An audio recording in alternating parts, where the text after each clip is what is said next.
If there's one thing that we're finding out today, that is if a full frame camera compares to the Pocket 3. But I would start off with the first question. What do you think this is filmed on right now?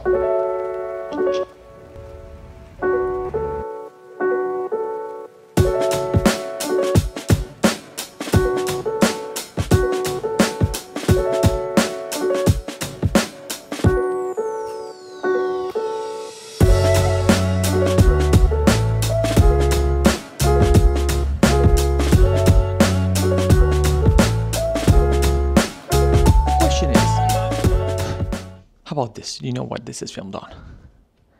And we're back on this one. All right, so no doubt about it, the full frame camera looks better.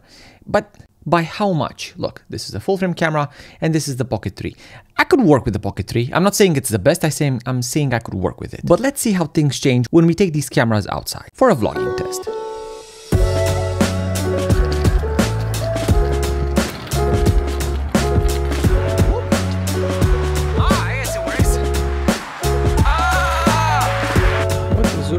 Why are you not focusing on my face? Oh man, today is definitely not a good day for science. Today I forgot my watch home, I forgot my glasses home, and my DJI mic has something like 10% battery. One thing that we're finding out today, that is if a full frame camera compares to the Pocket 3. I would start off with the first question. What do you think this is filmed on right now? Is it the full frame camera? Is it the Pocket 3? Yeah, it's looking pretty good. In our previous episode, we compared the iPhone with the Pocket 3. At the beginning of that video, we had a small clip where we had the full frame camera filming. Everything you're gonna see from now on will be shot on either the Pocket 3 or the iPhone 16 Pro. And I guess we should just start taking the exact same shot on the Pocket 3. But then also you have one of the most versatile cameras. Of course, we're talking about the iPhone. But I normally don't vlog with this lens. I know this is the best one they have on the phone, but I normally vlog with the ultra wide. So let's switch to my actual normal setup. And that is, even though it was like a bit better, probably I would have picked the Pocket 3 for its flexibility. We're gonna switch it to the Sony in 3, 2, 1. And here we are, 16mm on the Sony with full-on stabilization on. That brings a bit of a crop. It is what it is. This is the internal microphone of the camera. And yeah, I'm holding it by the lens because what is the simplest version to film yourself?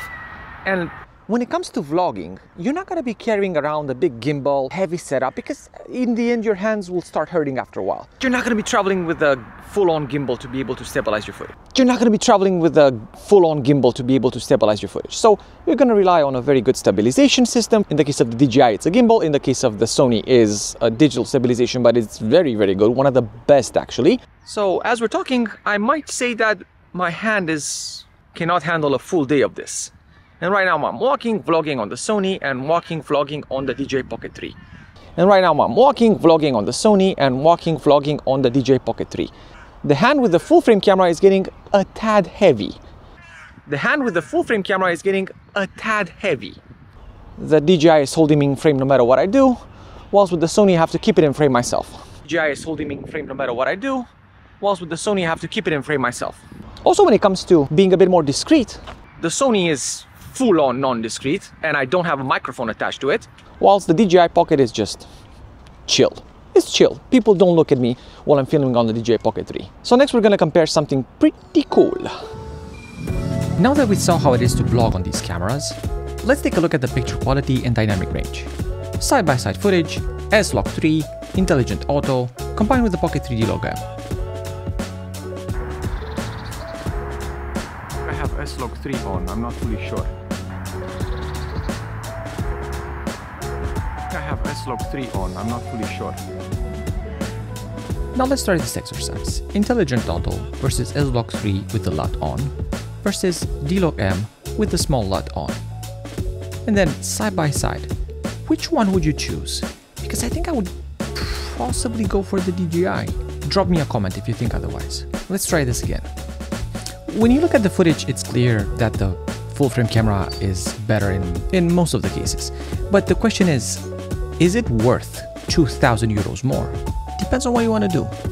If you're gonna use it on a tripod in a studio, sure, but so does the Pocket 3. And when it comes to vlogging, I would even say the Pocket 3 has a bit of an edge on top of the full frame camera. Because you're gonna put out more content, you're gonna film more, you're gonna go out and film things. That's why you should just pick the Pocket. This is why in my next vacation, I'm just probably gonna take the Pocket 3 and leave the full frame camera to rest in the studio. And now let's just take a look at how these two cameras handle low light. I think the answer is obvious based on the previous tests.